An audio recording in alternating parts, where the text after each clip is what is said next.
भूतिया हवेली का रहस्य। यह कहानी है एक भूतिया हवेली के बारे में जो एक छोटे से गांव के पास स्थित थी।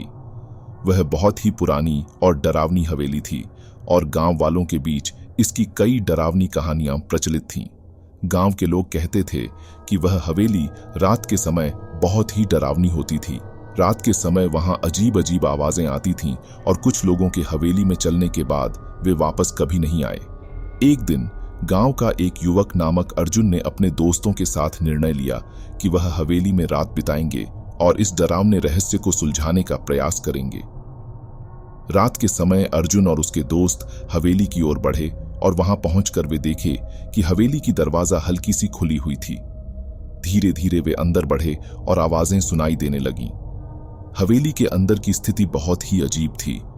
वे चिंतित हो गए क्योंकि वे यह सोचने लगे कि कोई और लोग भी उनके साथ हवेली में हैं, लेकिन वे किसी को देख नहीं सकते थे।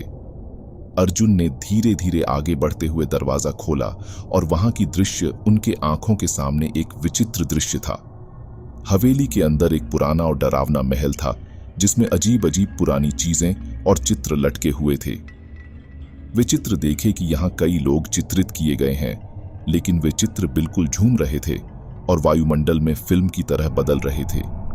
वे अर्जुन के पास आए और उससे बात करने लगे। हम यहाँ कैसे पहुंचे? हम तो हवेली के बाहर थे और अब यहाँ हैं। अर्जुन ने उन्हें बताया कि वे हवेली के अंदर कैसे पहुंचे हैं, लेकिन उनका दिल तेजी से धड़क रहा था।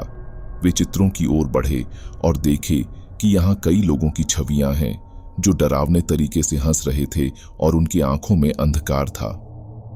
अर्जुन और उसके दोस्तों के दिलों में डर और आश्चर्य की भावना थी और वे जानने के लिए बेकरार थे कि यह सब क्या हो रहा है। तभी वे वहां किसी बड़े पुराने चित्र के सामने पहुंचे जिसमें एक पुरानी महिला की छवि थी। उस महिला की आंखों में अंधकार था और उसके होंठों पर एक भयानक हंसी थी।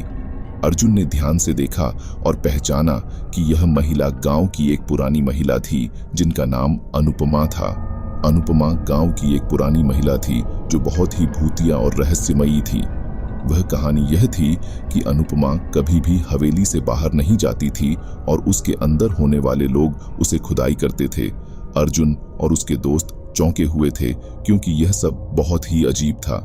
वे विचार करने लगे कि यह सब कैसे संभव है और तब उनको एक और चौंकाने वाला सच पता चला। अनुपमा ने उन्हें बताया कि वह एक समय की बात है जब वह जवान थी और उसके पास एक प्यारा सा महल था।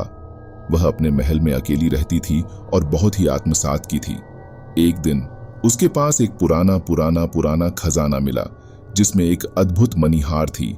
यह मणिहार जिसके बारे में उसको बहुत ही सुनहरा ख्वाब आता था। अनुपमा ने मणिहार को अपने पास रखा और उसकी धूप में बढ़ती दौलत की व्यापार में लग गई।